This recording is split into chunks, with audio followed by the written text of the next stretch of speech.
this town with the speakers loud and the radio playing old Sublime that we stole online, every verse we know.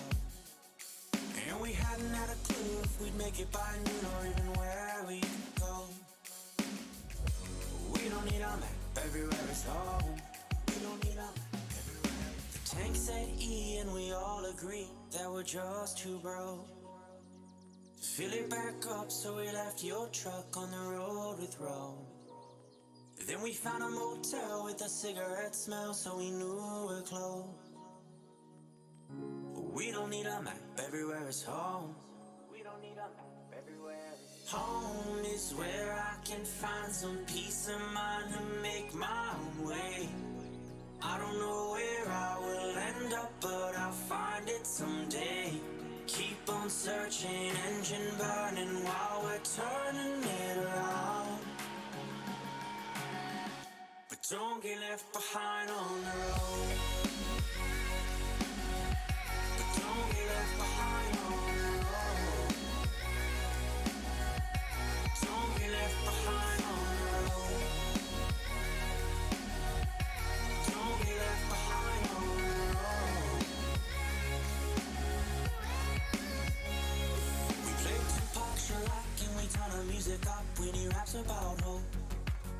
We hold our thumbs high and hope someone is kind enough to give us all a ride.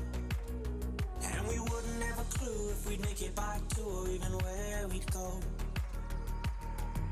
But we don't need a map, everywhere is home. A Ford stopped on the street, said where you trying to be. We said we don't really care, we'll know it when we're there. We took on down the road, flipped on his radio, Santeria started slow, so we knew that we were close. Home is where I can find some peace of mind and make my own way. I don't know where I will end up, but I'll find it someday. Keep on searching, engine burning while we're turning it around. Don't get left behind on the road. Don't get left behind on the road. Don't get left behind on the road. Don't get left behind on the road. Don't get left behind on the road. Home is where I can find some peace of mind and make my own way. I don't know where I will end up, but I'll find it someday. Keep on searching, engine burning while we're turning it around. But don't get left behind on the road.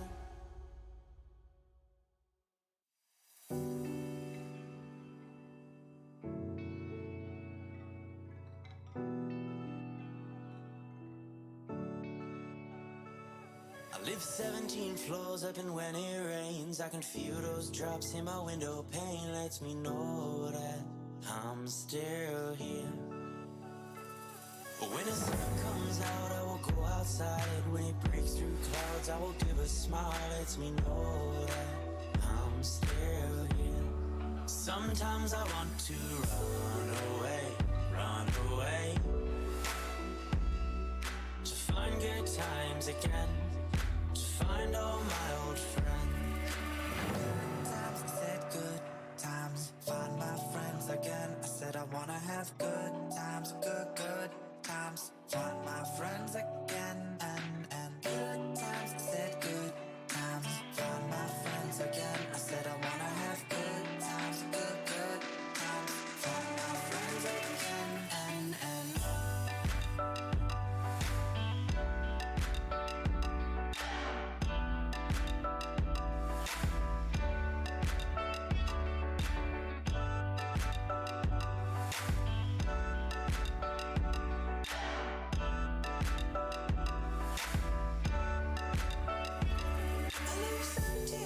up, and when I cry I can see this city through my watered eyes. Lets me know that I'm still here. When my eyes clear up I will go outside side lets me know that I'm still here. Sometimes I want to run away, to find good times again, to find all my old friends. Run away, to the nearest place where I'll find all my old friends. Times, I said good times, find my friends again. I said I wanna have good times, good times, find my friends again. And good times, I said good times, find my friends again. I said I wanna have good times, good times, find my friends again. And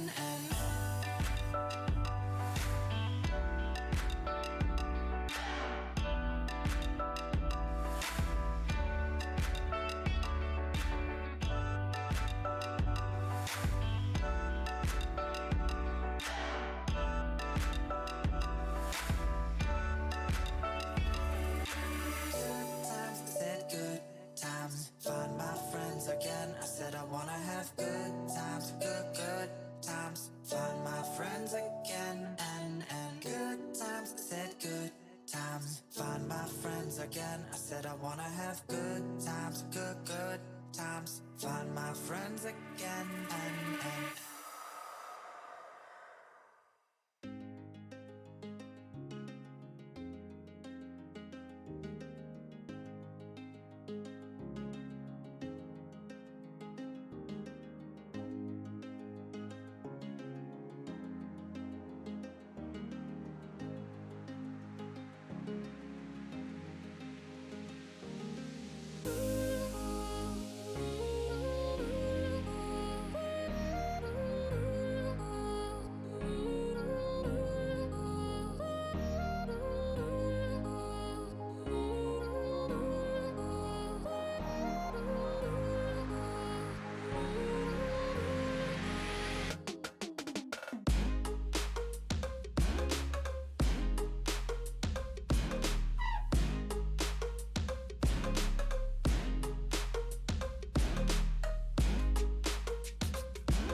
Hello, ladies and gentlemen. How are we all doing this fine evening? Hope you're doing well. My name is Walker. I'm joined by the wonderful Latark. Latark, how you doing this evening, my man? How you doing? Hello. I'm doing very well. Bit nervous, but I It's mean, what we like to very hear. That's what we like excited. to hear. Hopefully, the nerves will go as we get through, But the main thing is, we have our normal Overwatch finals happening tonight. The repeat, once again, Portsmouth Paladins taking on the Warwick Angels. If you don't know much about these two teams, well, I'm here to give you a bit of a backsight. Portsmouth, as a team, they've been together for 3 years. They are hands down one of our most dominant teams in the Null. A team that's been together, as I say, for 3 years. A very high rated team, around 4.2k average, and a very solid core. And then we have our returning champs from the Winter Split, the Warwick Angels, with their wacky comps, some may say. A few notable names that I like to mention. The Rosgod has made his return, ladies and gentlemen. I am proud to announce he is returning on the Roadhog. And hopefully, he will put on another stellar performance. But this is going to be a very interesting one. Portsmouth looking to get one back over Warwick for this year after losing very narrowly 4-2 in our winter split. But I'm very excited to see how they get on.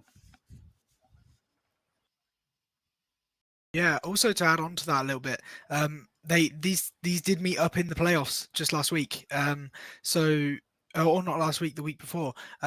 So Warwick unfortunately lost to Portsmouth when they met up last time, and yeah, I think Warwick are coming back for a bit of revenge.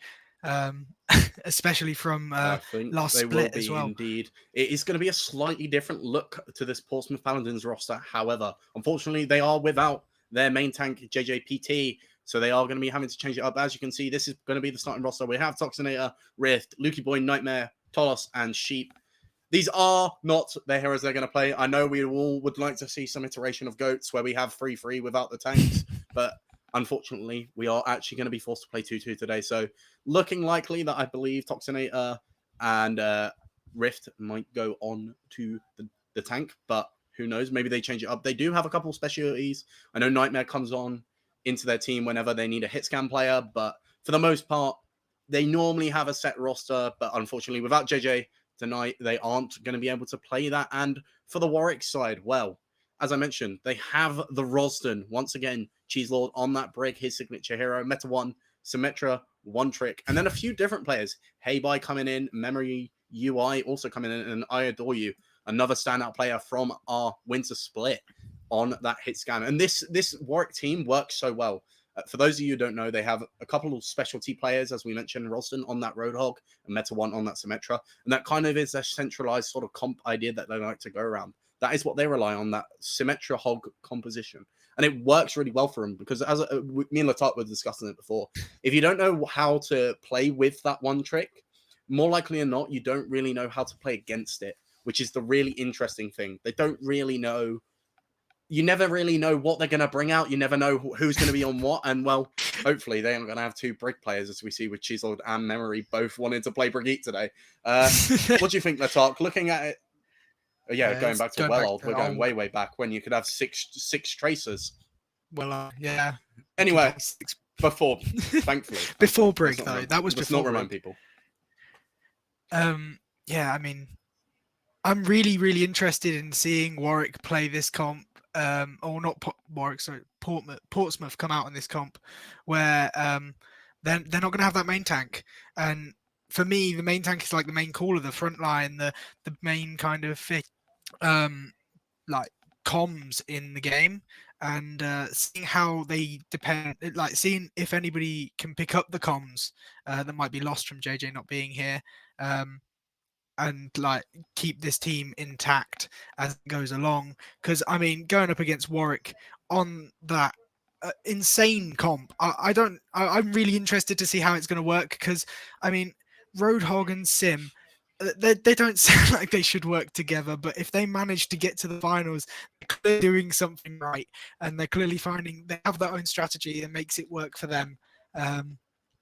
Yeah, quite interested to see it So play I out. think Though. the question on paper, we're going to Busan. That's one of my questions, but I had another question. We've got to put our prediction in early. We can't make up things as we go along. Let's talk. I have one simple question right now. Who is going to win, and what's the score going to be between these two teams?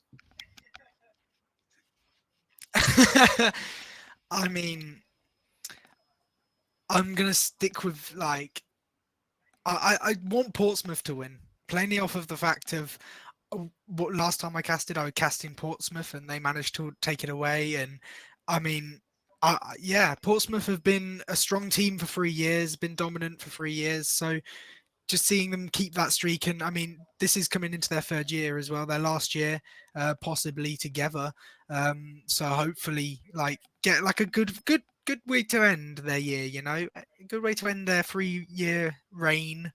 Yeah, so Portsmouth is my choice. I couldn't tell you the score They are because they're both indeed. very weird teams. They are going to be on Wacker comps, so that but is yeah. for sure. But Busan is our first map, and we are, in fact, going to be heading into that right now. Looking at downtown, and well, Meta One's already showing off the Widowmaker potentially. I'm not entirely sure. I really doubt that Meta One will go over to the Widowmaker, but some potential picks being shown off. I really doubt this is what they're going to go on though. With Sheep and Todos on the Lucio Zen, something we haven't seen in about well, since old dive, but we are just waiting, and we are going to get in soon or late. I think everyone's just having a little bit of a do-si-do merry-go-round, and Yeah, a they're little just meet and kind of greet, and well, meet and greet.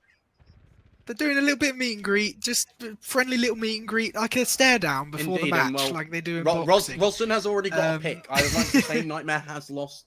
There was a little Widowmaker 1v1 between Meta One and Nightmare, and I believe Roston felt the need to kind of like get involved, but we'll find out. Some early team fights. Look, the Ros God on the Doomfist. He's adapting. He's picking up new heroes, but we are finally waiting, and we are going to see what potential comps they come out on. It is going to be Toxinate and Rift both on the tank today, so we haven't got I Don't Want to Be You here or JJPT, which is both their starting tanks, which is going to be very, very interesting for this Portsmouth side. Yeah, I'm excited to see, and especially because we've made those predictions before.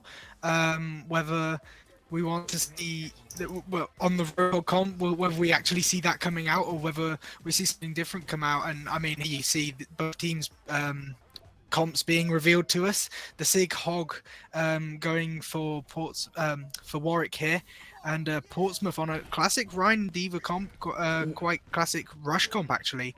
And I mean, you might see the Monkey rather than the Rhine on this kind of map, but clearly that's not a comfortable pick for Rift. And so, yeah, we'll see both teams running out of the spawn here as they go to take that left-hand side Mega Room, take control of that left-hand side Mega Room, and with the Sombra hack. Nice hook coming through from Roston. Roston takes Nightmare early, and he's on the comp, and they're actually swapping it up. Meta One is looking to change. He's over to the Farah. He's adapting. I mentioned how he was a Symmetra main, but he's actually picked up the Farah, and they're actually going with Baptiste Mercy. I adore you. Another pick onto Sheep. Todos going down to Roston and Warwick. They're getting picks nice and early. A lot of picks for them.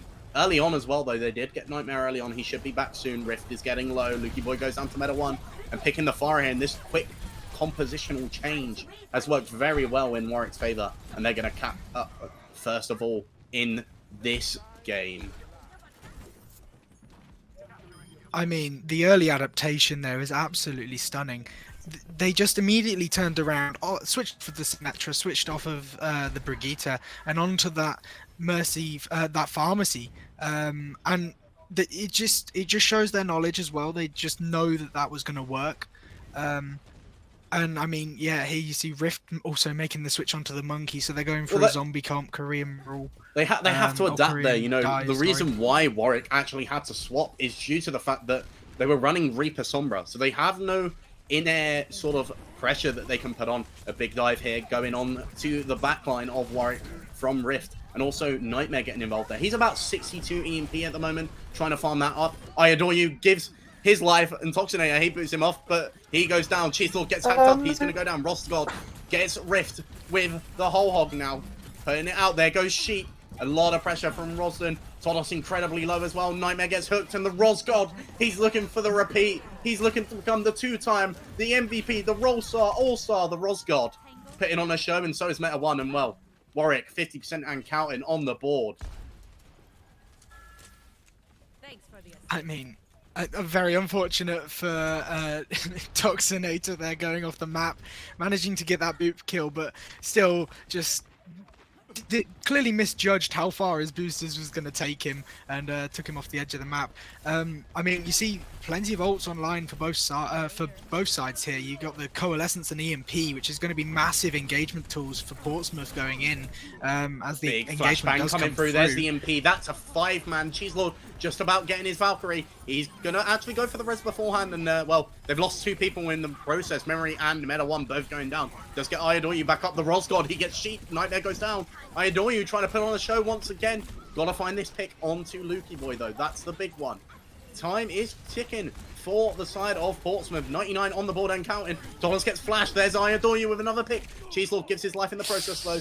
Diva Bomb forced out. There's a hack onto the Rosgod, and he's going to go down, and this is going to be potentially the fight, but there goes Meta One. Maybe the Caster Curse coming through. Memory gets sheep as well. Just going to be the one alive. Can Lukey Boy do anything? Can Toxinator do anything? And well, he's going to get DMX. He's going to go down. That's going to be a very comfortable first point for the Warwick Angels. I mean, what a last fight. What a way to secure that point as well. The fight was absolutely manic.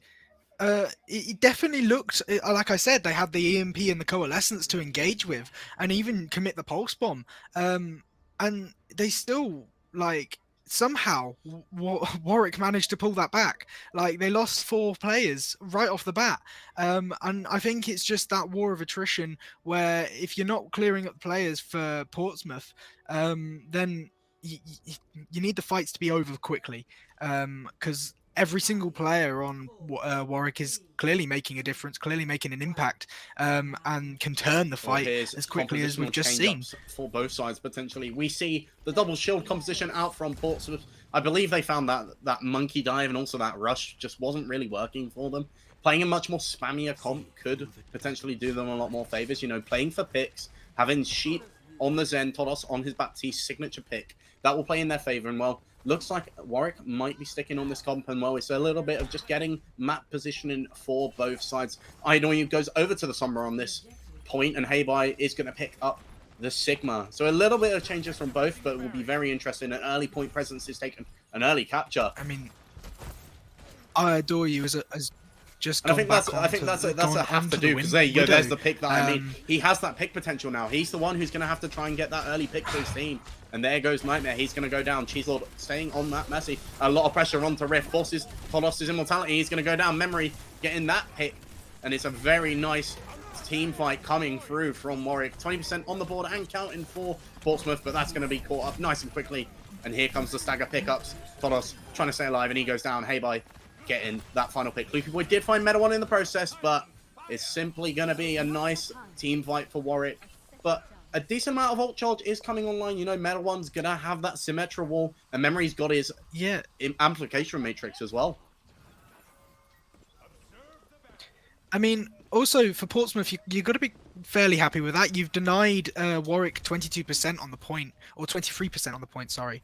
And yeah, you did get a bit of control. You got a bit of tick on that point. It gives you a better chance of ticking that up as a window does come out from Warwick, and that's a very early window. Just going to be probably just waited out. One of the things that Meta One does so well on this Symmetra here is these turrets. That turret there perfectly finds the Tracer on the flanks, so they're aware of that. So instead of having to commit resources crazily to actually deal with it, all he has to do is put one turret there, and he knows where the Tracer is. And now Roslyn just keeps him busy out of this fight. They do use a lot of ults early here, also forces out Memory's immortality field, trying to stay alive, but ults were used by both teams. Lukey Boy has that dragon. He's going to point that out, trying to pull nice pull dragon combo. The Heibai is going to stay alive for it. Cheeselord forced to use that Valkyrie, and this team fight is going very long once again. Memory going to find a pick. There's the Flux coming through from Heibai. Doesn't find anyone. Meta One does find Nightmare. Memory gets rezzed up. The Rosgod with the hook.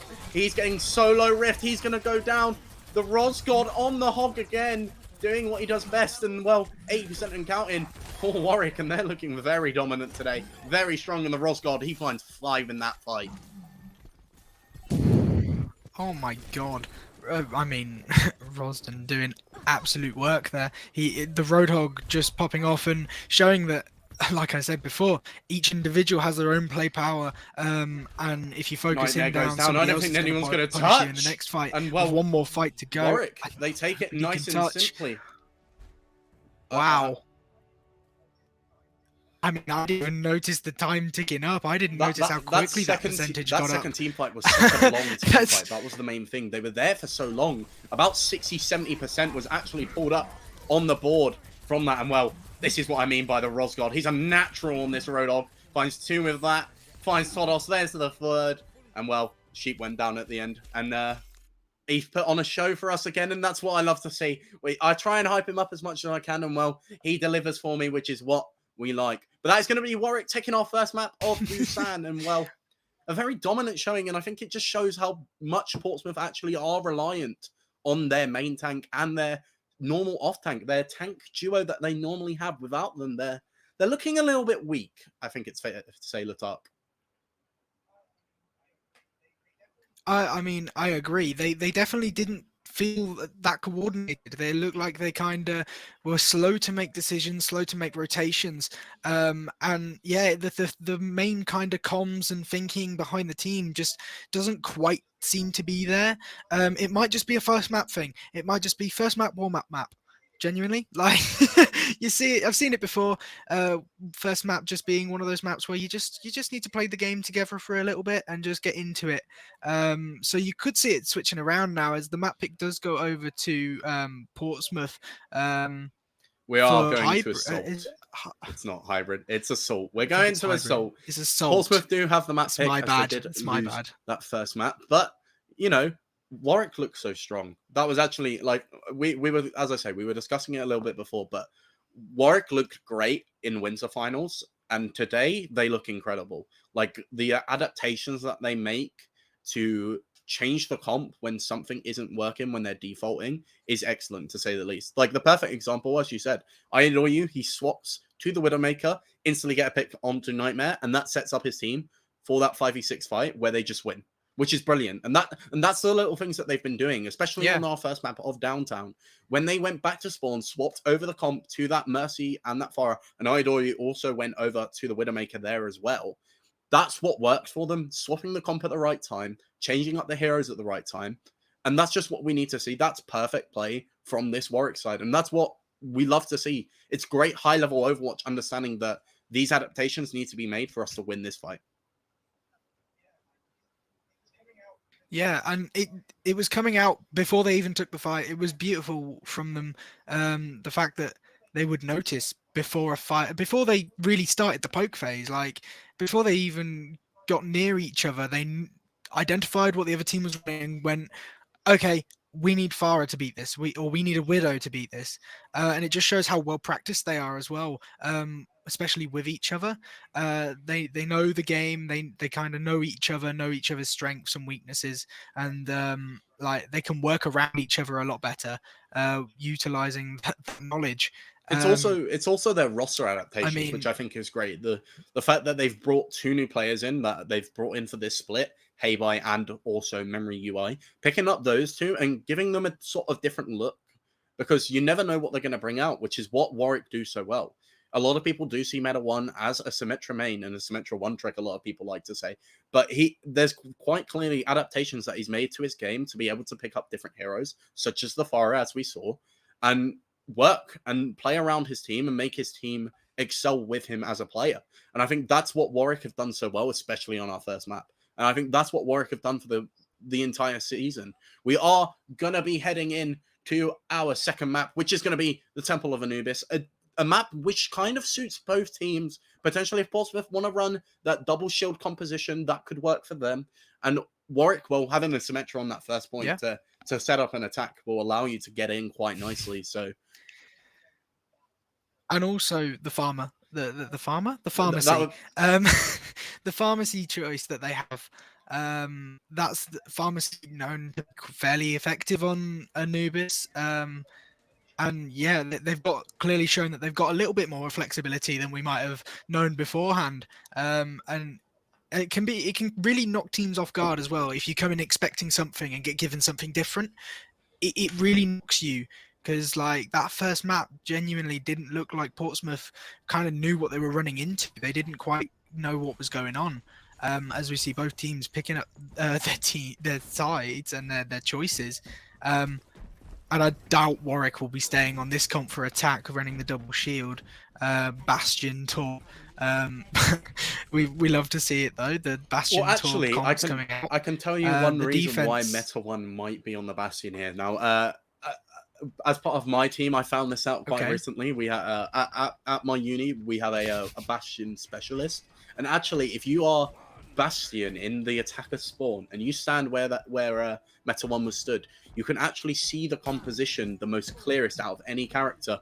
So that could be potentially why he was on it, but they are going to change it up. And well, Heibai is going to be heading on to the Zarya, and Meta One, well, the Genji coming out from him. Something we haven't, I don't think I've ever seen Meta One pick up Genji before, but he's very confident in what he's doing today because he's picked it today. And well, a comp choice they have made. Definitely trying to throw Portsmouth off that little bit by picking things that, I mean, even you haven't seen them playing, and we just don't expect to see them playing. But Meta One falls very early, unfortunately, and nice headshot there to open it up. Maybe for Warwick going in, as they're going to get that respawn from Meta One coming back really quickly. Is great on these hit scan heroes, and I think that's the exact thing that Warwick needed. They were struggling last year with that second DPS role because they didn't have anyone to play that hit scan. You know, Meta One was definitely more adjured to just playing that Symmetra as well, but having that hit scan player in Ayadoyu is really helping this Warwick side out, and getting that early pick onto Nightmare has given them position in here. They're going to force out the amplification matrix from Todos. He's trying to get a lot of picks here. Lukey Boy on the Torbjorn as well. That could be helpful to dealing with Meta One and Roslyn. Roslyn getting incredibly low. He's still alive just somehow. There's an boost onto Meta One. He has to find someone, but he doesn't get anyone yet. Todos goes down. They trade memory for it. Gets both in the backline. Now he has the blade. If he gets the damage boost from Cheese, this is still winnable. There's the Bongo to try and stabilize it for the side of Portsmouth. But they are incredibly low, in fact. Lukey Boy's had to go back. Rift is on only 129 HP. Toxic's about half HP. They really should have pushed this advantage. They had the space advantage as well, but they have taken high ground for free here. Meta One is going to have that blade. He has to find someone with it. He's probably going to get the damage boost coming through from Cheese Lord, but they need to find something. Nightmare in this small room, getting pressured out incredibly, and there's the team fight, the Rosdod, trying to find someone. There's the blade, finding Todos. Todos goes down. Rift gets incredibly low, so does Toxic. The grab as well, and I think this is going to be Warwick taking first point nice and quickly. So many ults committed from Warwick there, though. I think they kind of, I was going to say, they kind of left it a bit long to attack, to push their attack. I think that was mainly down because they didn't notice the advantage that they had. They didn't notice that the healers were gone from the side of Portsmouth and didn't realise that advantage that they could push with. So hopefully, I mean, it was a brilliant fight, but they did commit so many ults to it, and they're going to have to now poke quite a bit just to build up those ults to push back in again, and they're not going to have much of a chance to snowball this map and get a nice, good, high, fast finishing time. And because they're not able to that snowball second this, point. it gives the chance for Portsmouth to find the pigs, and well, look, Todos is going to have the amp. Sheep's now got his Transcendence. A big anti-nade coming through, though, there from memory. He's looking great on this Ana at the moment. Meta One gets incredibly low. He forces the Transcendence out from Sheep, and that could really help them going into a future fight, especially with him going down Rift, trying to find another pick. There goes I Adore You, using that amp from Todos. Both support outs coming out from them, and well, that does allow Rift to get his Bongo, but a good team fight from Portsmouth, and well, just under 4 minutes left on the clock. Yeah, and now we're only just seeing ults coming online for Warwick, as the Bongo does come down from Rift quite early into this fight, and it's just going to be forcing Warwick to stall it out even longer. Portsmouth committing quite a few ults here early, very early actually, before the fight's even started. Big that could be a anti-nade mistake on their coming part, as through they're probably there, going to get though. punished with What an anti, massive and that's gonna clean it anti-nade. up for them. And Memory, he's putting on a show today. Nano Boost was put on to Hybe as well. Toxinated just got back into his mech. Pick onto Lukey Boy from Rosson again. Toxinated is going to go down. And while this Warwick team looking so great, and the new pickups for this semester just looking so dominant. Memory and Heibai. And 3 minutes on the time bank for them. A very strong push on Temple of Anubis. I mean, that anti is humongous.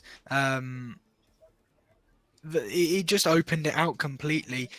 So that the immortality did go down, but it didn't matter because the immortality gets taken out, and then It was that combination very low as well between Memory and Meta. So once Memory hit that anti-nade, Meta follows up on it straight away, breaks the immortality with his dash, and then at the same time, he's putting pressure straight onto Todos, who literally cannot live because he's anti-naded and he doesn't have immortality field. It's such a nice play to set them up for success, as well as also allowing Memory to farm that nano boost, which just puts him in a great position. Compositional changes coming through from Warwick here, though. They're going to see I Adore You over to the Ash, and Memory heading over to the Baptiste. Probably going to see Heibai on that Sigma here, which, as you see, comes through right there. And this is going to be the standard Warwick comp that I was expecting from them today. And it's going to be very strong for the hold. I mean, you spoke about this comp right at the start, and this is the first time we're seeing it on that defense. Meta One finally pulling out the Symmetra, finally getting to use it that little bit, and we'll see how successful it really works out for them. I mean, I actually quite like the comp Warwick have got on the defense. I mean, Rosden has been doing so much work on the Roadhog on this on the attack and on the last map. Meta One snipes so, Lukey Boy with a right click, full charge with a damage boost, and they're just getting absolutely farmed here. Rosden So getting a pick onto unfortunate. Toxinator, and this setup from Meta One has already got him 75% on his ultimate, and well, I think that's one of the quickest Symmetra walls I might have seen farmed at this rate if he gets it anytime soon. But Nightmare does find a pick. Heibai gets incredibly low. He's going to go down as well. He's going to lose his mech. Meta One does get rezzed up, though. But without Heibai's mech, that could put a lot of pressure on them, especially if Memory's going to get forced out here, having to use his immortality field, getting pressure, but he does stay alive just about. And this is a nice push coming through from Portsmouth, understanding their comp, putting a lot of pressure here on to Memory and Meta One. There's the sim wall coming up now. But Roston's in the back line. He's going to probably go down here. Lukey Boy with that pick.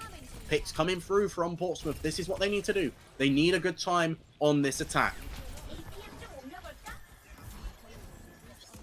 Yeah, I mean, the way that the ball comp wants to work is you separate out the enemy team and you pick them off one by one. And, I mean, you saw it happening into Rosden there. He kind of got displaced out of position by the rift on the ball, and then got is going to lose his mech, but they do get Nightmare in the process. He's going to go down now. Rosson back on the wrecking ball. Knew he had to get back quickly to try and hold this, and I Adore You with another pick onto Sheep. If they can find Todos here, this fight is over and done with. Toxinator getting incredibly low from Meta One. There's Memory's ult coming through. He uses the Amplification Matrix, and well, Warwick, they hold, and 2 minutes on the time bank and counting coming up from Portsmouth, and Rift, he just has to die quickly there. And Rosden, he's showing a new hero now. He's evolved. He's no longer... He's not the Ros God, he's the Ros Chad, ladies and gentlemen. And speaking of Chads, we can remind you of our sponsors, Intel 12th Gen processors, the Chad of the PC hardware world. Make sure you check them out. And also, Twitch Student, make sure you check those out too. But 2 minutes on the time bank for Portsmouth coming through, and Rift trying to get set up early. Yeah, I mean, that was nice ult commitment from Warwick there on the defense. They commit the Valk and they commit the window just to keep that fight alive, to give themselves another fighting chance in the fight, and turn it around as well. Nice pulse bomb from Lukey Boy there, finding the pick onto Meta One though. And I mean, that's going to take the Symmetra wall that's being built so quickly out of the fight. From Sheep, he's going to give his life in the process. He nearly had the mines. They're going to force the bob out from I Adore You. Can they put any pressure with that? If he finds a pick, it's going to be done, but he's going to go down nice and quick from the focus fire from the Portsmouth Paladins. And well, this is looking very strong. Heibai's going to be incredibly close to losing his mech. He's up there with Memory. If he can find anyone in this, Meta One coming back, finding Lukey Boy in the process, Toxinator not finding anyone. The ult's coming through from Warwick, and they might be able to turn this now. Toxinator getting incredibly low. Rift going to go down, and well, this Warwick team is adapting as well as they can, and they're looking great in the process. Yeah, I mean, this is looking like this is looking pretty unfortunate for Portsmouth, as they've got 40 seconds left on the clock to get in. One more fight possibly here, as long as they can get that touch. But they're like on the defense. They've got the minefield that just, if you put them on the point, it's going to be very, very difficult to move around that point and kind of hold it or get a stable position on it. And then both support ults being online, we saw what they could do with them before, and yeah, I mean, made it much harder to take that fight. Boy going down very early there is not going to help them, especially as well if Rift's going to go down. That's going to be 2 out of the fight. Lucky Boy had to try and farm his pulse bomb before that fight, and they don't touch again. It's a C9, ladies and gentlemen, with big old C9, and well, that's going to be Warwick taking Temple and Anubis and taking a nice early 2-0 lead in our series. I mean, Warwick are so dominant. I don't know quite what Portsmouth need to do to switch this around, but Warwick have just looked so insane. I mean, what a beautiful play of the game there as well. You see the clip where the anti-grenade comes out and that lamp gets focused down so quickly. The coordination from Warwick, especially with the anti-nade, the lamp, and all kind of surrounding, I want to say they kind of surrounded in that moment and then collapsed in on that double shield comp, and it could just it could just be like looking so dominant ending here. And yeah, they really do look great today, Warwick. This new adaptation, I keep reiterating it, but I feel like it's the main point here. This new iteration of this side is brilliant. Memory coming in on their flex support is just so good. The Ana plays have been excellent. The Baptiste has been brilliant. And then Heibai as well, picking up the off-tank. They look great on the Sigma. And then it's just their core 4, which have been with them pretty much for most of the time. I Adore You, Meta 1, Cheese Lord, and Rosden, the Ros God, the Ros Chad, as he's now evolved to, picking up the Wrecking Ball, which he actually looked really comfortable on as well, which is something we weren't expecting. You know, he looked really comfortable when he swapped over to it. A lot of pressure was put onto Sheep and Todos by him on the ball. And I think that just shows how well this Warwick team have progressed as a team over the years, especially. You know, they were a team that were in the contention for, you know, getting to the finals previously. Now then they kind of got to a point where they were regular finalists, but they weren't really winning, or they were putting on a good show and getting close, but they didn't find results. And now they're looking to be a team that consistently is picking up results and is taking that away from Portsmouth, which is what the thing is. Portsmouth were our dominant side for so long, and now Warwick wants to be that. They are going to lose a couple of players at the end of the year, though. That is going to be a sad thing. We're probably going to see the retirement of Cheese Lord. I'm sure they'll retire his jersey at some point, but we are going to be heading to a very, very short break, ladies and gentlemen. But don't forget to come back and see how this one ends with Warwick Angels 2-0 up in our North Finals.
Hello, ladies and gentlemen. Welcome back after short little break. I'm sure you all were excited to get back. You know, we definitely were excited to keep watching this great gameplay.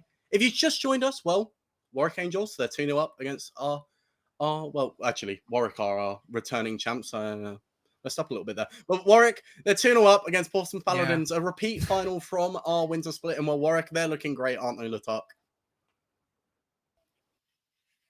Yeah, I mean, Warwick have done such dominant work on the past 2 maps, running that Roadhog and Symmetra comp, running a bit of the Pharah and the Genji here and there, but yeah, looking very dominant running that. Yeah, you know, having Rosden, the Rosgod, the Roschad, as he's now evolved to, as he did bring out the Wrecking Ball, he's adapting, to say the least. He is looking absolutely great, and Warwick as a team are looking great. Having their new additions in, people such as Hi-Bye and also Memory UI, having them 2 in just rounds off this team so well. It's to say, though, we have had some very nice plays come out from the Portsmouth Paladins. They are looking a little bit sluggish, though. I think that is partially due to the fact that they are missing their starting 2 tanks without I Don't Want to Be You and JJPT. They have had to make a few roster adjustments, but they are putting on some good plays. They are playing quite well, but it's definitely to say that Warwick are looking strong. And well, for our map pick, we are going to be heading to Eichenwald. That has been picked by the Portsmouth Paladins, as they did lose Temple of Anubis. What do you think about this pick for the Paladins, Latark? I mean, they definitely look like they wanted to be running more Reinhardt based or double shield comps, try and force away from that Roadhog. And I feel like Eichenwald is one of those maps where Roadhog, if you can keep the enemy Roadhog locked down, then you can keep control of that point. You can keep it where it is. You just got to keep that Roadhog locked down. And make sure he doesn't get control of the castle on second point as well, because it's a very, very powerful point for a Roadhog to be in. He's very scary as soon as he gets inside of there. It is indeed. We are. And Go yeah. So yeah, Portsmouth wanting to run the double shield kind of comps, you could probably expect them running something like double shield or brawl coming out on the defense, as they will be on defense Indeed, first. and well, we are heading in, and these are the comps that we're going to be seeing. Pretty standard comp. You are right, they are going to be playing that double shield. A comp that is very strong on the start of Eichenwald, especially on point A. But you know what else is strong?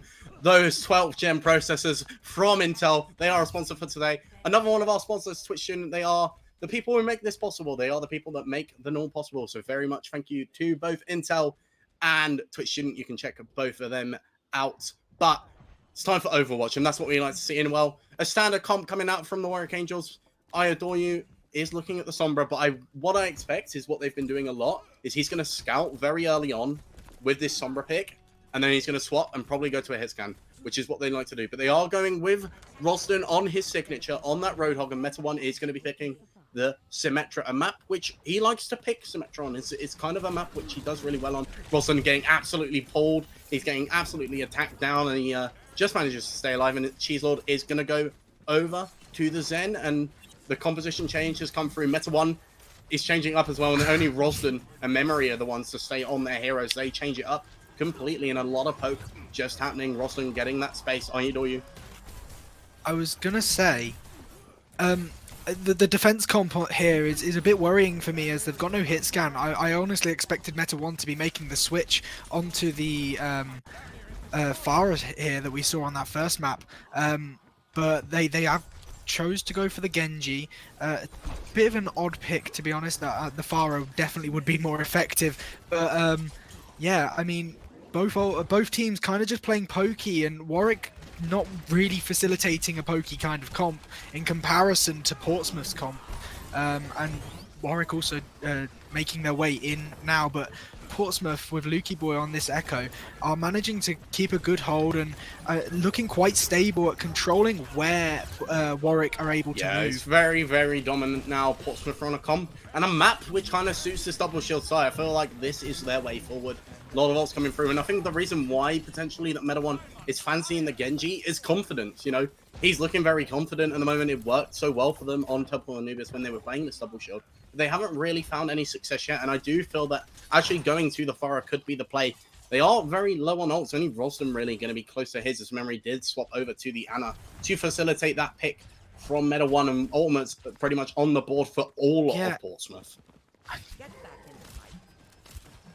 And again, I mean, they're kind of playing a pokey kind of style at the moment, and not really they don't have like a Lucio for a speed or anything. They're kind of playing a bit pokey and facilitating the pokey style of Portsmouth here, and so Portsmouth are going to get a massive Big pick though advantage. from High Buy. He's gonna find Lukey Boy. Sheep's gonna have to go for that res. They do find Meta One in the process, but Sheep's gonna go down midway through his Valkyrie. That's gonna be really important for them. Memory UI is gonna give his life for the course. He's gonna get rest up though. Nice nano boost onto Hey Bye getting another pick. He's gonna go down though. Picks coming through from Nightmare using that bongo from his Orisa from Toxinator to stabilize them, and actually they're gonna have to retreat here, Warwick. But ults were utilized by both teams. Only gonna have Lukey Boy's duplicate online for Warwick, where they're gonna have Meta One with that Dragon Blade on board. He's gonna have to find someone if Sheep is playing the Mercy as well.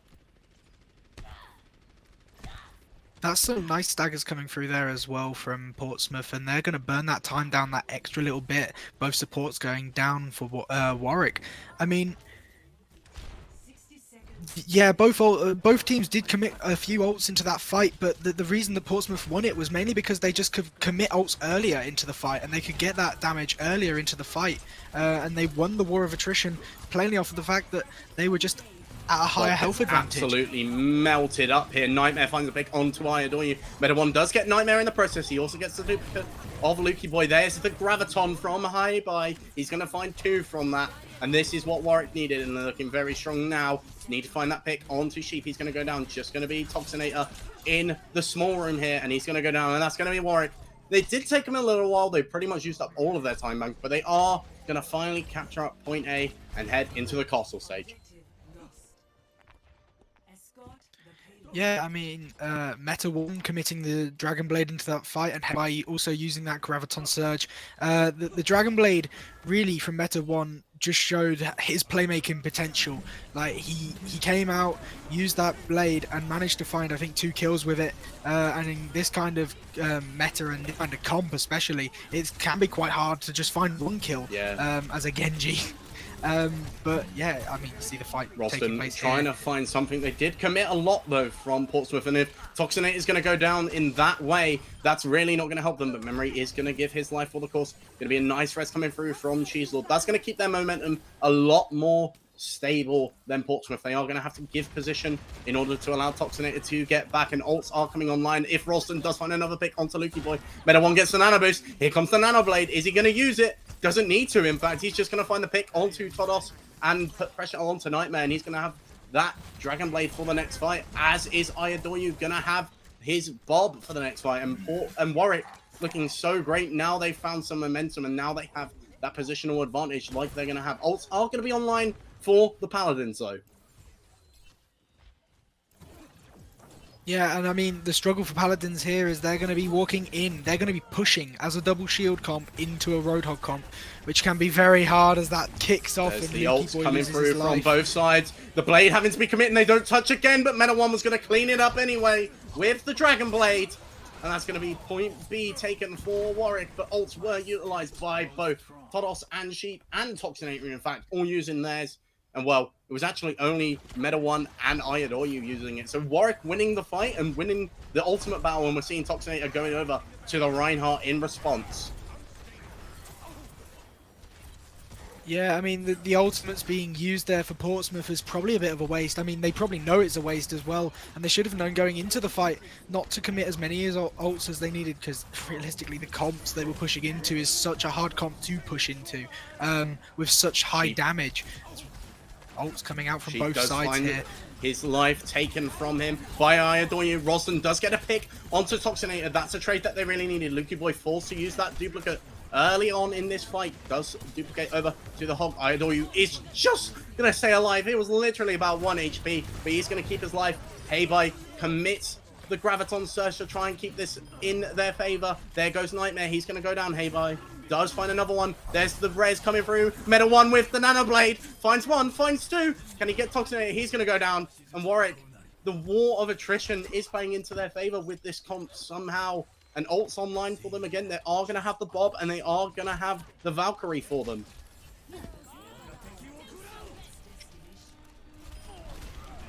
Yeah, I mean, the ults are coming out on the defense here to try and stall out this point that extra bit as the Dragon and Dragon getting commit onto that point.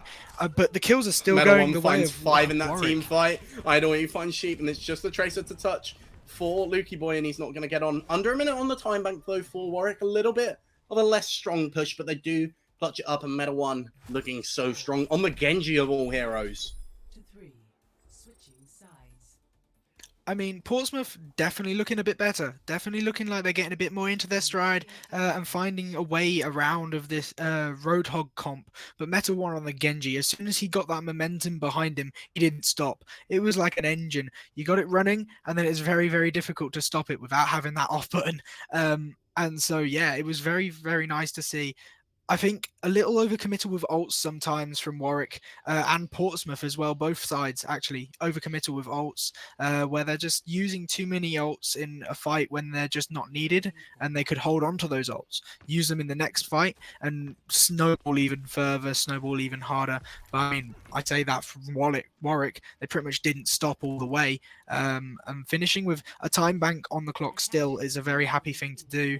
As long as you've got time in the bank, it means that if Portsmouth finish with no time, then Warwick will be able to attack and only need 1 tick on that first point to be able to get that victory on the map. We've seen the comps being picked here. Pretty standard comp coming through from the side of Warwick, and while they're changing up, I think Rift is fancying his chances in the duel, some may say. The Hog v Hog. Will Rift diff the God? Seeing the mirror match of comps, but they are going to change it up slightly. We're going to have the Zen Mercy coming through with the Hanzo and the Echo, and well, these turrets from Meta 1 is then again Lukey Boy's life taken away from him, but it is going to come down to, can Rift diff the Roz God, the Roz Chad himself? Rift is already through. In fact, he's just getting space for free, trying to find a hook onto Roslyn, and well, Meta 1 is going to give his life there. He's going to get rezzed up nice and quickly, potentially from Cheeselord. No, in fact, the pick is in such a place where they can't really do anything. They just have to give space and give time. Cheeselord's going to get spammed down from Nightmare on this Hanzo. He's looking great on this Hanzo at the moment. Rift's going to go low, gets hooked, gets flash banged up, but the pick's coming through from the DPF of Portsmouth, and well, no supports online for the side of Warwick, and well, I think this might be it. Potentially just going to be Meta 1 alive, trying to find the picks. Can he find anyone? Might find Todos. They also have the Chad alive, but he won't be able to touch, and that's going to be point A taken nice and quickly for Warwick, and well, this might be some extra ult charge for the Paladins as well, but Lukey Boy does go down. I mean, that's brilliant play, and I like the choice of the mirror match here. I liked both. I liked the kind of the balls of Portsmouth going, okay, you're good at that comp, we'll try and be good at that comp as well, and it clearly worked for them. Rift became that kind of distraction pick and gave space for Nightmare and Lukey Boy to pop off, and Nightmare finding 2 very early picks into the first fight just solidified them being able to and this is something I said earlier, point. and I feel like this kind of reiterates the point of, if you don't know how to beat a comp which is so wacky, and you don't know how, well, if you don't know how to play the comp that's so wacky as the Warwick comp is, if you can't play it, you probably aren't going to beat it. And well, that's the thing, and this is where we see if Ports are going to be able to play it, in fact. But Meta 1's going to find a pick onto Nightmare. Roslyn's going to find Sheep as well, so no res online for the side of Portsmouth, but they are having that cart push. They have got that positional advantage. Rosgod trying to boot someone off. He's going to get hooked up nice and quickly. Roslyn does manage to stay alive just about, using the flux. He goes down to Rift, though. They might be able to flip this here, and when it looks so much out of their favor and looks so done, they have the potential to flip it. It's going to be Cheeselord contesting the point against Lukey Boy here. They do get the res onto Toxinate, and our memories swapping over to the Lucio. If Lukey Boy can find any pick here, I think this might flip back to Portsmouth, but spawn advantage is for the side of the Angels, and well, that TP into the backline that is Team Zook. Meta 1 might have set his team up for failure for once. He's not the Meta 1, he's the anti-Meta 1 at this point, and well, Roston's going to go down. 3 picks happened, and this team fight is still going, and I'm not quite sure when I'll get a time to breathe, so I'm going to let you talk now, the talk. I mean, the TP there just getting noticed so quickly. And I mean, this fight is still going. Lukey Boy doing absolute work with the beam given to him by the Echo. And I mean, you see the staggering picks coming back in from Warwick, but the kills ultimately going the way of Portsmouth. And Portsmouth snowballing this through with 4 minutes 45 on the clock. I mean, they're looking so dominant now. This is completely different. And the reason is they've picked up the comp that Warwick were running. They've gone, okay, we'll try what you're doing, and they're doing it better. They are surprisingly doing it better than Warwick's signature comp. And it's a lovely thing to see, actually. It's quite a bit of a surprise as well, and should bring some more tighter competition coming into this match. Heibai, he's going to go down. It's actually the Discord orb of Todos that is putting so much pressure onto them. Lukey Boy playing another pick onto Memory. Rift trying to find something. The res does come on up for Memory. He is going to be brought back for just a second, potentially. Lukey Boy gets hooked out of his ult. There goes Ayadoyu with the High Noon, finding another pick. And this could help Warwick stabilize. But they have said, if we can't beat him, we'll join him, Portsmouth. And it was working for a little while once they had that snowballing effect. But now Warwick have found that stabilizing fight. This could be a completely different game. Yeah, I mean, Warwick, though, they looked good in that fight, and they managed to get that one hold. They did commit a lot of ults into it, though. They commit the Sim Wall, the Roadhog ult, the Whole Hog, the Valkyrie, and the High Noon.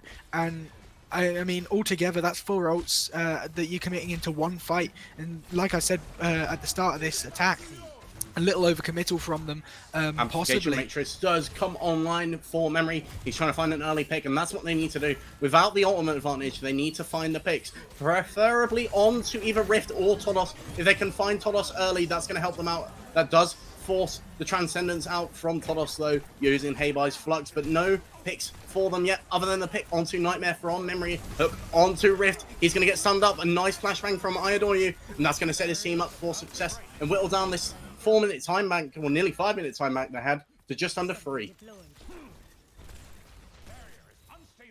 Yeah, I mean, 3 minutes is still plenty of time to work with. I mean, if you're Portsmouth, you can go, okay, we've got plenty of time. We'll work with what we've got. We'll build up ults, and we'll go in with a overcommittal fight, hopefully, and take it away. And it's really how you commit those ults in that situation. With the Flux and the Dragons online, they've got an ult combination online here, and they could possibly be going into this next fight looking for it. But it could be another thing. Nightmare goes down again. The Roz Chad landing another hook. He finds the pick onto Nightmare, but Rift finds one in return. Cheeselord getting so aggressive with that res. I'm not entirely sure. He does give his life for the cause, and Todos is going to find him. There's the Flux coming through. No Immortality Field online for the side of Warwick. Either Roslan gets stunned out of his ult instantly. Rift gets incredibly low. They do find Sheep, though, without the rest now online for Sheep. He's going to be out of this team fight. Meta 1 gets hooked, finding a lot of pressure. Rift's going to go down, and are these the picks that Warwick need to stabilize here? I think they are, in fact, and they're going to have to disengage here, Portsmouth, and they somehow managed to stay alive after losing so many early on. Warwick whittling down that time bank to about 1.5 minutes. I mean, Toxinator, you got to give him credit there. He used that Flux to get onto that high ground where Rosden was going to be smacked down onto, and then continued to cancel the Roadhog ult coming from Rosden.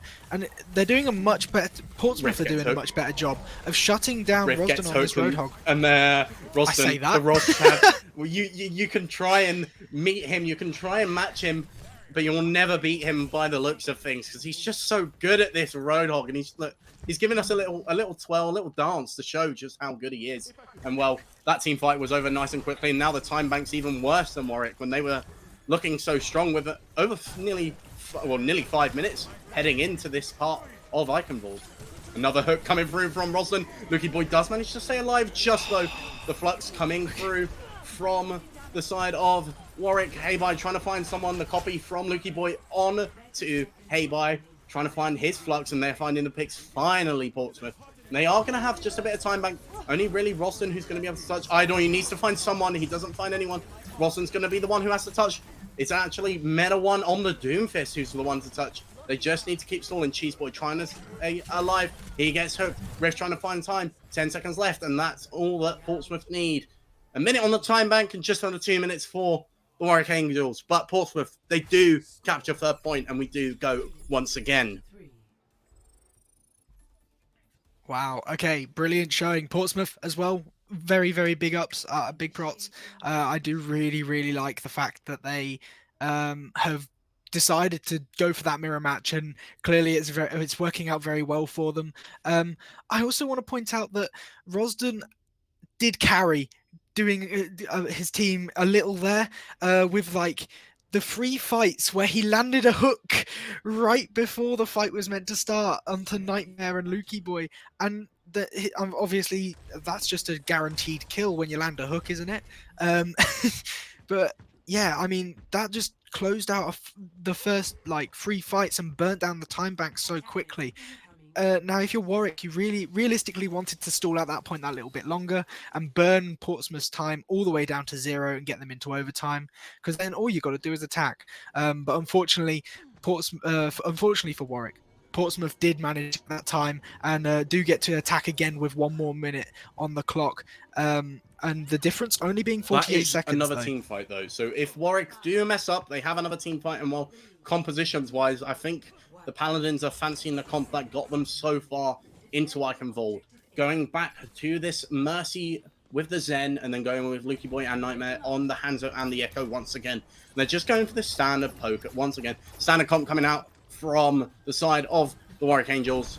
And, well, it's just a bit of a do-si-do trying to get positional advantage. Rift going to get incredibly low. No hooks landed as of yet. Nearly finding one onto Meta 1. He does manage to escape just about. I adore you with some really nice shots there onto Toxinator, going to make him get nice and low. And they're trying to take the inside of the castle early on their rotation, the side of Portsmouth. In fact, no, they don't fancy the rotation through. They're going to give space and get back.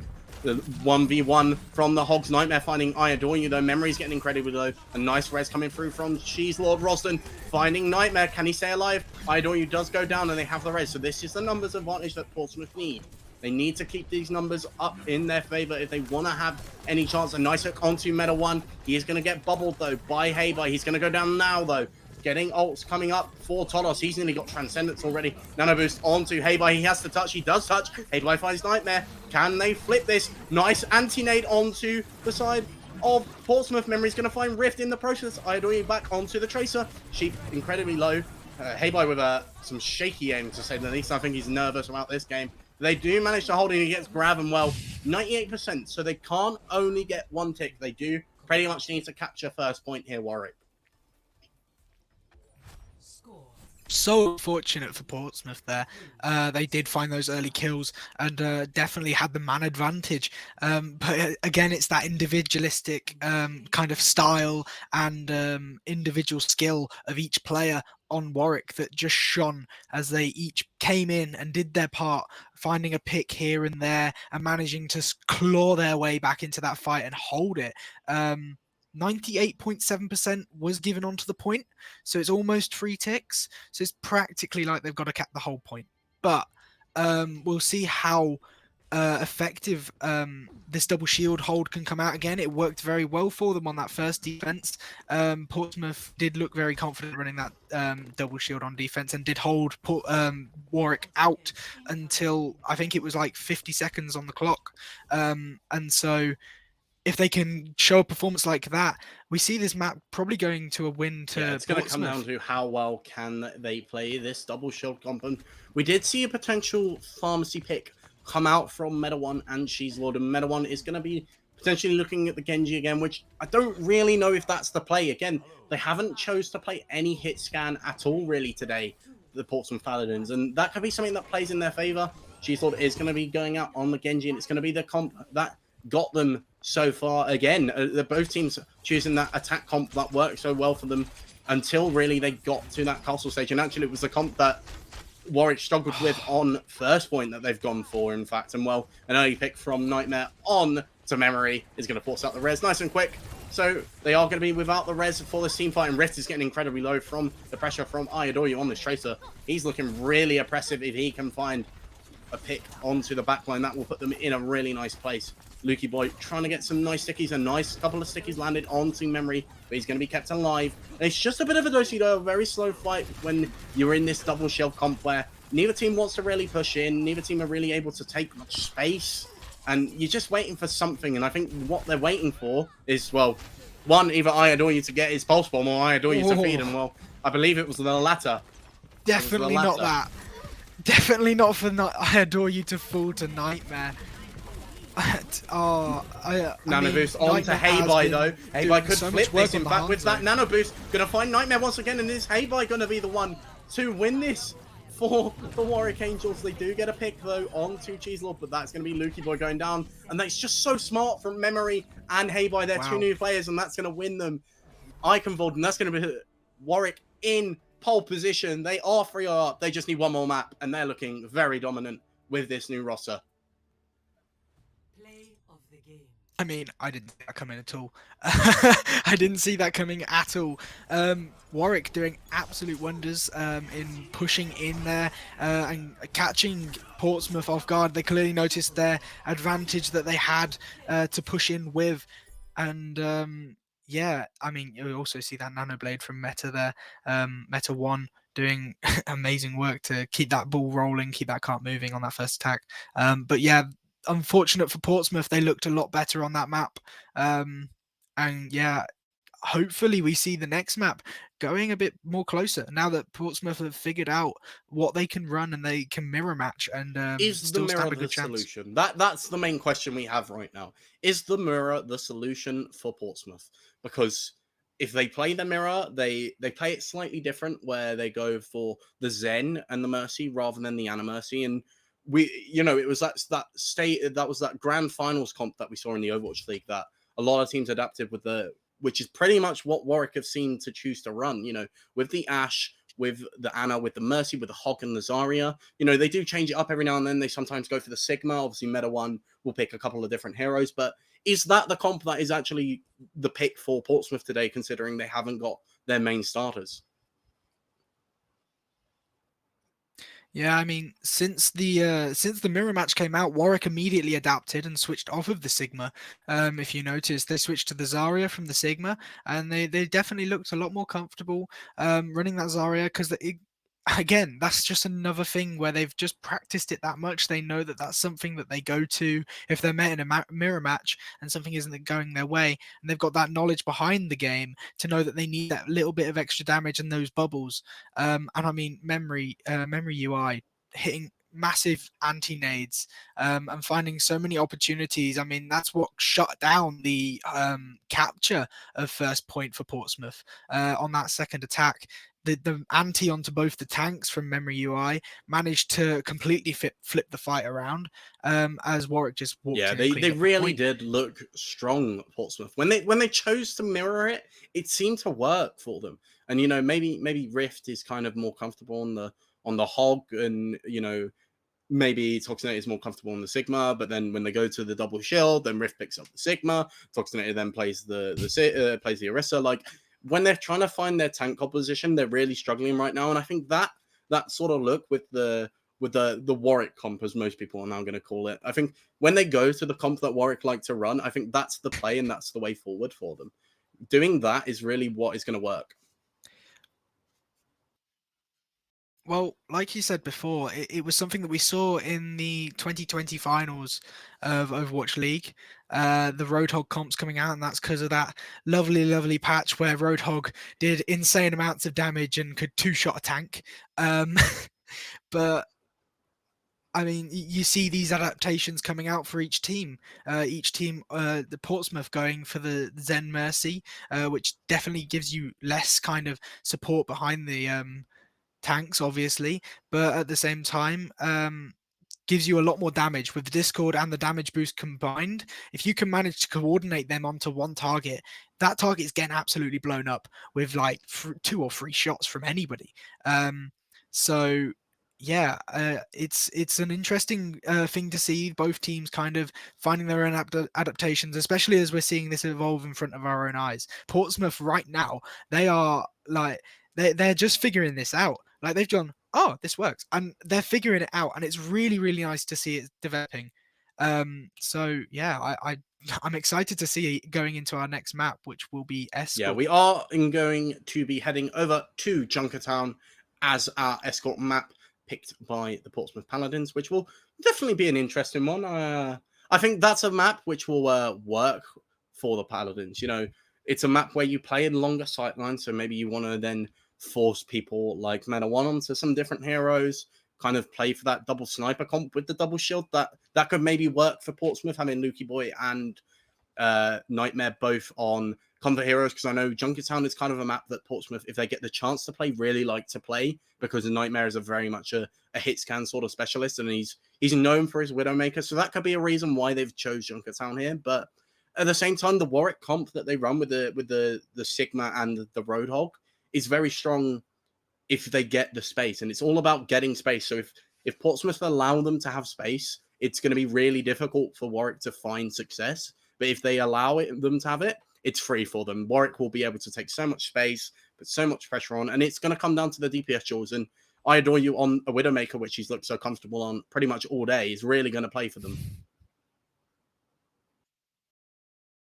Yeah, I mean, we've seen the Widowmaker come out right at the start, Nightmare versus Meta One, and Nightmare didn't win that right before the match even started on Busan. But might see the Widow Jewel coming out on this map, as both teams definitely seem to be comfortable kind of running more loose-based comps, stuff like ball comps. We saw Optimus run on their Anubis attack, and definitely these Roadhog comps.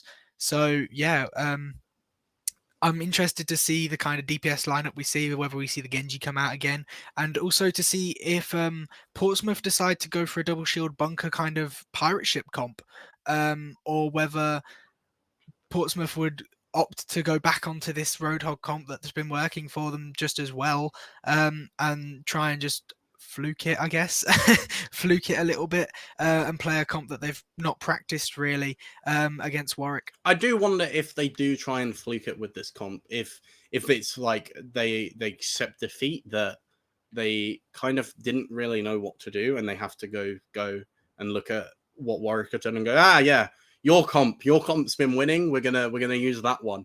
Or whether they actually go, you know what, on paper, mechanically as well, I also feel that Portsmouth probably they definitely used to be the better side. Now with this new iteration of having a different look to this Warwick side with different players, maybe it's not as simple as that, but who knows? We are going to be finally heading in to Junkertown, and well, I'm excited to see what teams decide to come out with.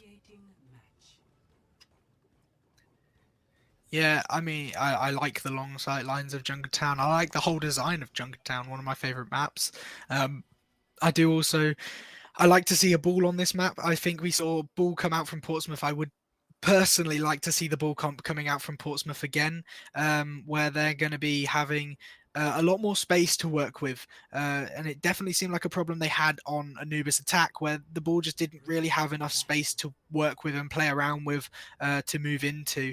We do see both teams' comps coming through, and on the defense, Portsmouth will be running the double shield comp, and opting away from that Roadhog comp that they ran on Icon World to start with.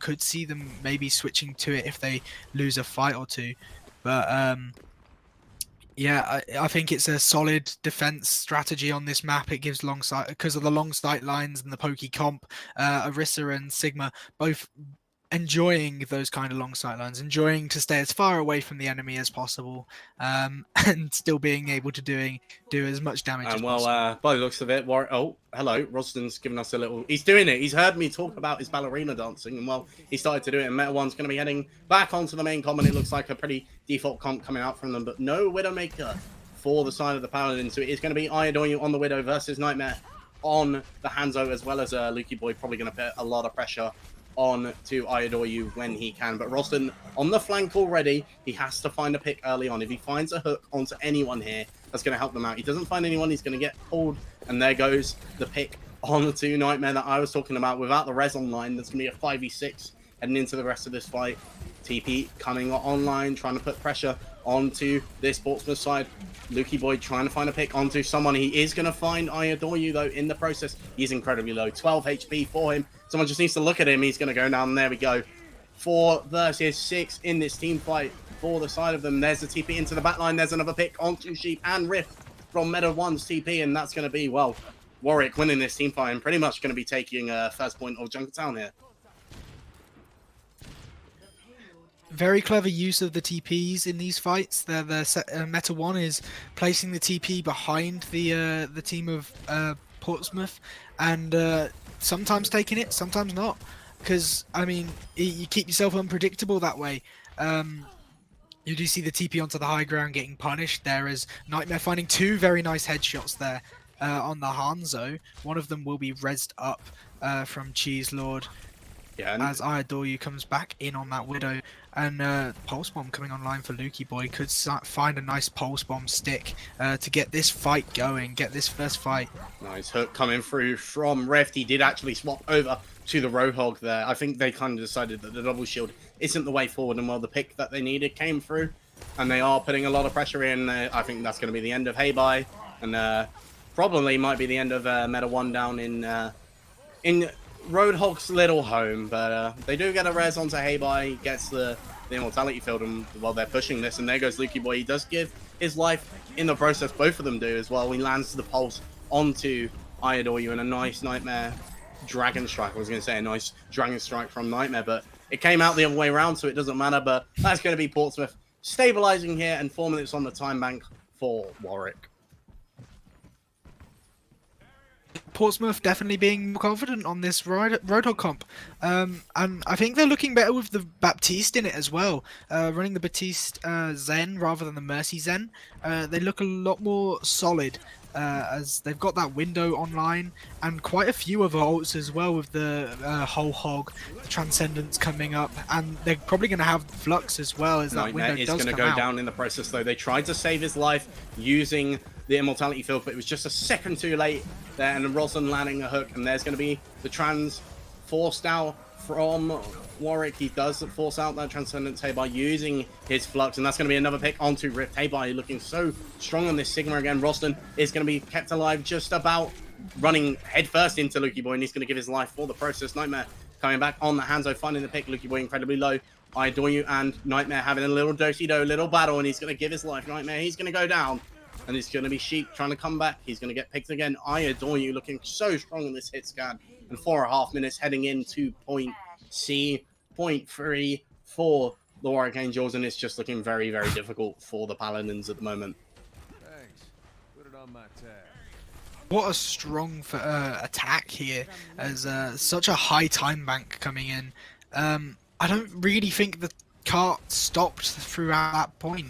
Other than that one time where Portsmouth managed to pull off the nice pincer movement and take out Warwick, but it just didn't last that long. Warwick managed to come back in and flip it back around and take the next fight and bring it into third point.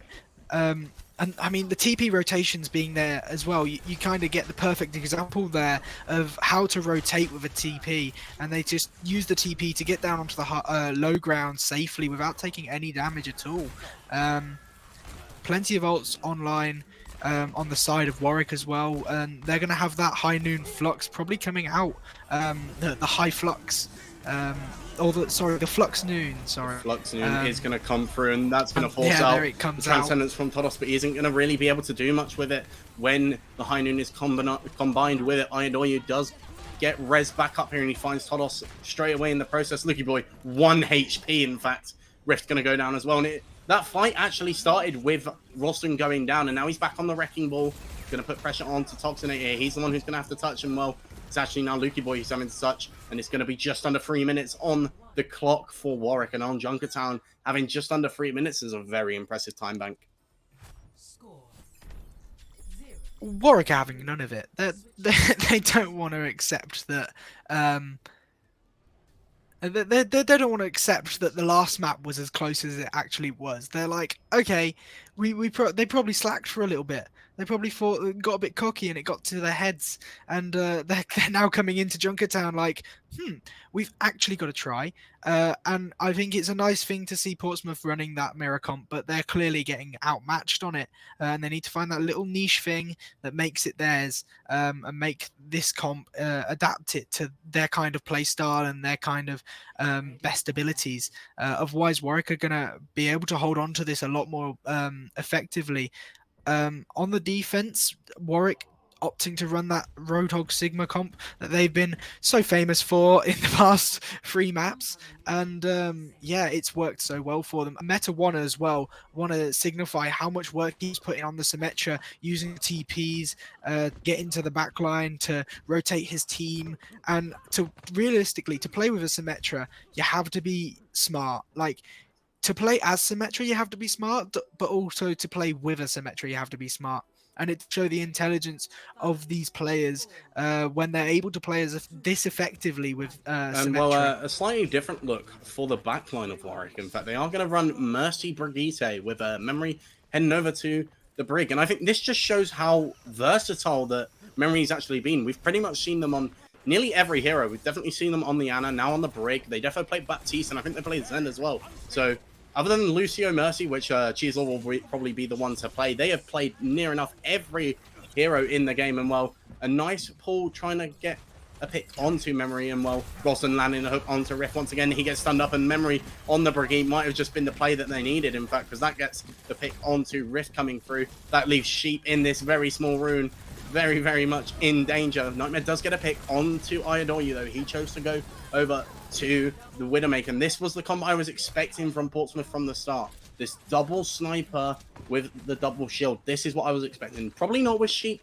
on the Brigitte, though. I was expecting maybe a Mercy, you know, giving them that res advantage if they do get the trade on their DPS. But this is a comp that I think Portsmouth, if they're going to find some success on this map with, is going to be this one. Having people on their comfort heroes. But Roston, the Ros God, the Ros Chad, early pick onto Lukey Boy, and without the res that I was just talking about, they can't really do much. Another pick from... Rosden now is caught in a very hard position, though.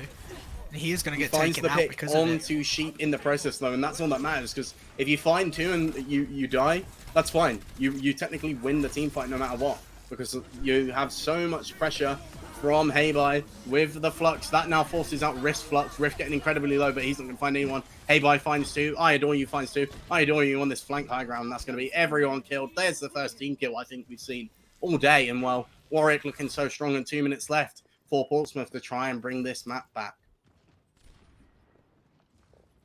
Yeah, I Adore You. I think he accidentally ended up going on a flank. He ended up on that left-hand side by the big drop-off on the edge, and was like, oh, the team are coming towards me. So he rotated to go behind the enemy team, go behind Portsmouth, and managed to land 2 beautiful headshots, taking out Sheep and taking out Nightmare.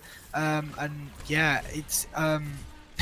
the fight developing. I think Portsmouth don't want to be taking the closer fights, which I think they have been kind of either being baited into or just going into as they close the distance here.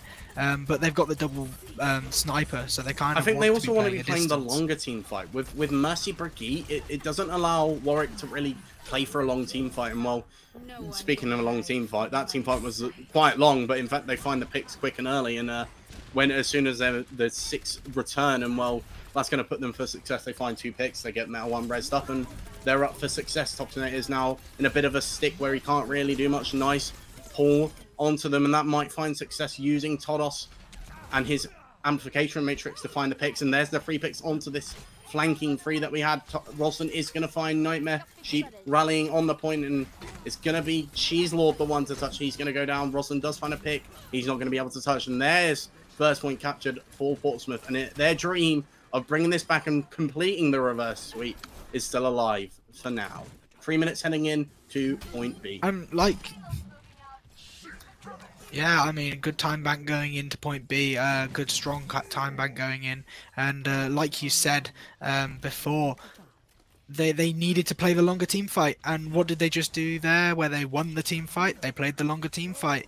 An impressive show from them. They're kind of hopefully noticing how to play the tempo that they want to be playing, and what a pull hook there as a high buy gets taken out. Res coming through from Cheeselord onto Heybai. He's going to be brought, and they do find a pick onto Lukey Boy, but they do trade memory UI in the process. Roston getting incredibly low. He is going to go down in the end from a nice whole hog from Rift, but they do lose Sheep in the process. I Adore You finds Todos. No supports now for Portsmouth and maybe the quick fight which they were looking for is going to have fine. But a nice shot from Nightmare on the cart is looking to flip this once again, trying to get the pick. He is 55 HP. Heybai's right on him. He does find him. 2 versus 2 now on the cart, and Rift is in the back line. He doesn't land the hook. He does land the hook, in fact, onto Memory UI. Roslin does get him in the process, though, and I think that's going to be the stabilize for the side of Warwick. But this team fight is still going for now. Lukey Boy nearly finding another pick on to Roslin. Roslin going very aggressive here. I don't think he realizes how much support that Lukey Boy is going to have in this moment. Nightmare trying to find the shot to land on someone, but no one, as did Roslin with the hook. But we finally get a bit of downtime. And personally, I think this is the Orisa. I think the Orisa is kind of letting them down going into this point. It's a lot harder to push through. The pulls are there, and the pulls are very nice, and the bongo also getting dropped. Quite a few ults getting dropped here, and I'll let you take. Hook onto Meta One. Meta One is going to go down. I Adore You does get the pick onto Nightmare, though, in return, so that will help them out, especially if Cheeselord is able to potentially get the res, which he is looking to do, and actually he tried to res pretty much in the middle of them. So Toxinator and Tolos and Sheep are going to help them out, but I Adore You finds 2 in this team fight. Is it going to be I Adore You to clutch it once again? But Amplification Matrix and the Hanzo spam coming through for Portsmouth, trying to land the picks. Roslin does get Sheep. Meta One with the Symmetra wall will stall this out, and Toxinator is incredibly low, only 123 HP, getting lower and lower, but he is going to stay alive, and this team fight is going to finally stabilize, and it's going to be 30 seconds for them, but Rostam finds another pick, and that could help them. Rift does get one in return onto I Adore You. The Cheeselord on the Lucio, in fact, Rift gets another. Rostam getting absolutely pummeled into this small room. He's not going to be able to do anything. He does escape, though, and they do have the numbers advantage now, and not really many good ults online for the side of Warwick if Portsmouth were proactive enough, but I don't think they've been quick enough. I don't think they realize that time is not in their essence and time's not in their favor. They force the point. Now Sheep having to use Rally because Roslin did find Todos. There's the Flux. He gets stunned out of it, though. Sheep with the stun. Could that be the turning point?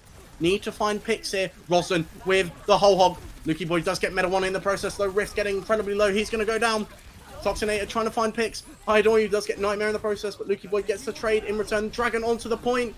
This is such a clumsy fight. Heyboy does find Sheep. Memory UI goes down. Roslin finds Todos. Just going to be Toxinator and Lukey Boy to try and win this for Portsmouth. But they are both going to go down. And that's going to be Warwick Angels taking your Null final spring split in a comfortable 4-0 win with this new roster. Wow, I mean, that was amazing.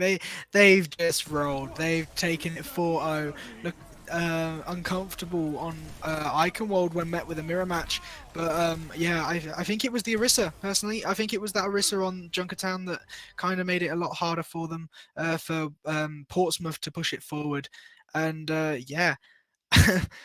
Some brilliant play coming out from all the players, but Warwick coming out with a win. Good, big congratulations to them. They really did look so strong. It was just impressive from them. And, you know, we keep mentioning it, but this new lineup and new adaptation with Memory UI and Heyboy being in this squad just shows how well they're developing their team and how well they've developed as a team over the last few years and even over the last split. And so, you know, although they did win last split in the winter, they didn't look as comfortable as they did today. And, you know, that might partially be because Portsmouth were a slightly weaker side without their 2 main tank players. But it is without to say that Warwick looks so dominant and looks so impressive in this game. And, I mean, it comes down to them having them adaptations and doing the right things when they need to. People like Meta One picking up some different heroes, playing the Genji, playing the Pharah, and then having his signature Symmetra. Then you had I Adore You looking very comfortable on the hit scan. And then you had Memory, Heyboy, Roslin, obviously the Ros God, the Ros Shad putting on a show once again on that Roadhog. And also the ball on Temple of Anubis. He looked very good on that. But it's just the team as a whole. They look so great all together. And it's just so impressive that they have finally got to that point where they are, I think, comfortably our best team in the Null. I mean, Warwick, yeah, they've done such massive work in all aspects, and they've all got star players on every single every single seat at the desk, every single seat on their team. All 6 players had their pop-off moments, had their moments where they made a massive difference in a fight, and switched it around.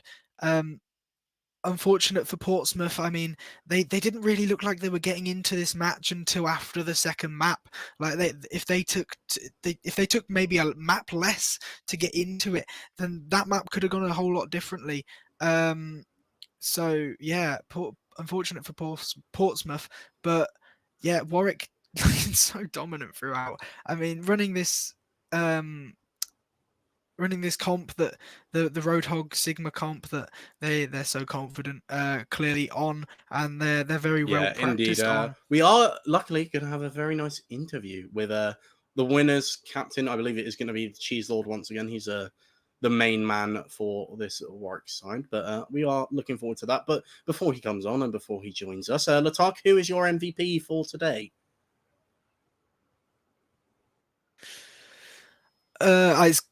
It's got to be Rosden. I mean, it's hard to pick, to be honest. They're all such good players. Rosden on the Roadhog has made such massive difference in all of the matches, and then he's come back and shown competency running a ball where needed, and it's good to show that little bit of flexibility. A good mention as well is Meta One. He's done huge work, and also, like you said, how he's a Symmetra one trick, and he's come out running the Genji, running the Pharah, running heroes that you kind of didn't expect to see him on, and that might have been an extra aspect that threw Portsmouth Indeed, off. I completely agree with you. You know, they do just show how dominant they are and how much practice that this team has put in altogether. And you know, I'm gonna throw a curveball here. I'm actually gonna go for Memory UI. I think Memory UI on that flex support, especially on the Ana, really did kind of come in clutch. But actually, I'm double thinking now. I'm you know what? We're changing it. Controversial. We're changing it last second.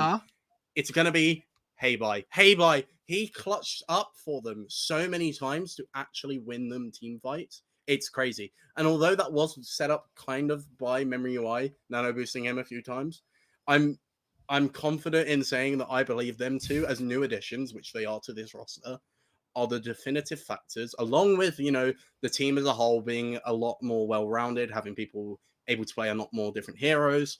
I'm happy to say that Hey-Bye and Memory UI are the new additions that this Warwick side needed, but I'm gonna give mine to Hey-Bye just because there was them extra moments where he clutched, especially the one that I distinctly remember was Iconvold, where he got the nano boost, although Memory UI also landed the anti-nade. He then got a 4 or 5k, won them the team fight, and that kind of stopped Portsmouth capturing point A. And having captured it, I think it would have been a completely different game.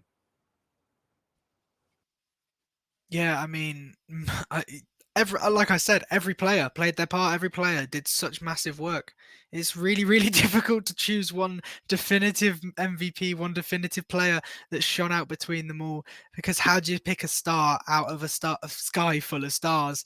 Like, yeah, there seemed to be very few holes in their play, and I mean, Memory UI, I just can't get out of my head the anti that they were hitting, the anti nades they were hitting on the Ana, especially on that point, that defense on that second attack for Portsmouth, where it completely disrupted them and I stopped them completely from agree with you, capturing my the man. point. But we are going to head to a very short break quickly, just before we have an interview with the leader of the winning team, the Walkford.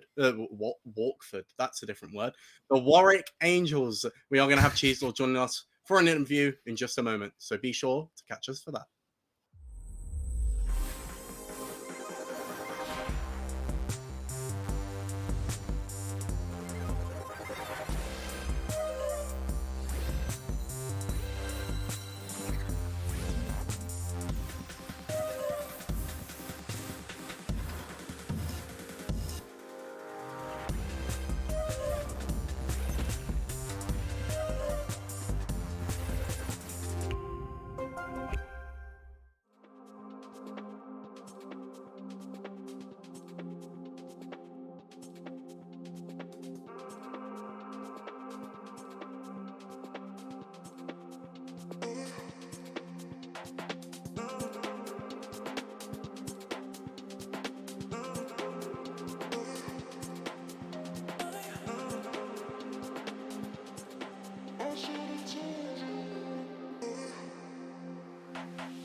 Hello, ladies and gentlemen. Welcome back. We are joined by the one, the only Cheese Lord. We don't get the Ros God today, not the Ros Chad, but Cheese Lord. You're a second best, so I guess you'll do. You have created a monster with Rosgod. Oh my goodness! How much has his ego gone up? Let's be fair. His housemates refer to him as the Rosgod. Oh my god! I've won, ladies and gentlemen. My one dream has become reality. Tell them that it's evolved. It's evolved to Ros Chad. Ros Chad. It's the Ros Chad now. The evolution. Oh, he has. He was. You know, you gave him like a rare candy, and he just like evolved mid map. You know, you literally done an Among. But anyway, Cheese Lord, I have a question because you know this is why you're here. You are meant to be getting interviewed. Obviously, it's a new look for you guys at Warwick. You know, you've got a couple of new players in for. Well, it's actually only one from what we've been told because a few people were playing under some different aliases. But what's this new recruitment process like? Obviously, you guys have kind of changed up your roster, and it seemed to work so well for you. Yeah. So it's it's like it's a very evolving roster, right? So people are being moved up.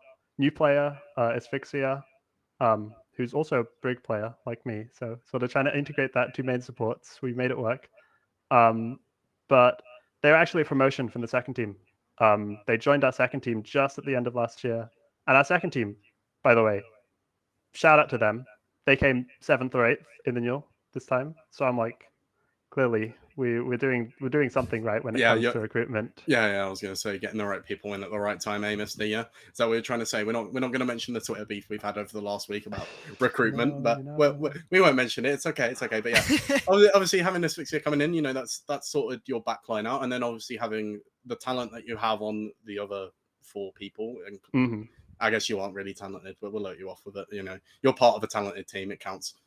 Yeah, and we got our 7th man as well, who couldn't be here today. They're in America, but they were the reason that we got all the way through playoffs, right? Yeah. So yeah, but you know that your team looked so strong today, and it was just really impressive with the way that you guys adapted, and you know, seeing adaptance from pretty much everyone in terms of hero pool and you know what they actually play. I think the main one which most people probably recognize is Meta One actually playing something other than Symmetra. What was that about? Yeah, what was that about? Was that something that you guys have been working on, or is that something that you just kind of decided? He's been putting in a lot of time to not only just adapt his Symmetra playstyle into our comp, because it is a comp. I know people don't think it's a comp, but it is an actual comp. It's the Warwick comp. That's what that's the description, right? And then also learning, you know, the Fire of the Genji. Those are our biggest holes, really. And so he's been able to flex into that and just plug all the little holes. But I mean, everyone just played out of their minds today. I don't think Portsmouth were necessarily playing that bad, to be honest. I think they played very well. I just think that every single one of our players popped off, to be honest. Yeah, I mean, coming into it, a good thing to say is like with preparation wise, did you kind of come into it expecting a bit more of a challenge than you were given? Because they clearly didn't have their 2 tanks that they'd usually run, and they looked a bit weaker because of that. But yeah. Yeah, I mean, we knew they wouldn't have JJPT. They didn't have Jordan, so that sort of gave us some insight into what sort of comps they'd be able to run.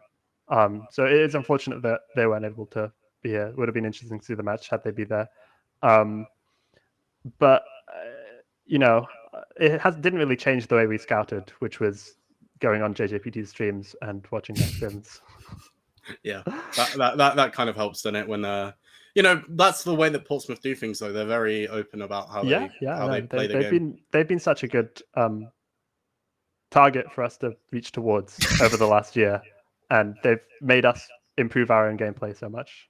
And I think that's the main thing. You know, I mentioned it earlier on, but the progression of you guys as a team, you know, previously, like probably I'd say about last year, I think it's fair. You know, me and you know, we both know each other quite well, and I think it's fair to say, you know, last year you were definitely I'd say 3rd best. You know, yeah. I think that's fair to say. Then you became I think it's a transitional year last year. It was definitely. It takes a while to learn how to fit double off tank Roadhog into your comp. Oh yeah, for sure. But that's the thing. It's that progression which you guys have done that is like so impressive.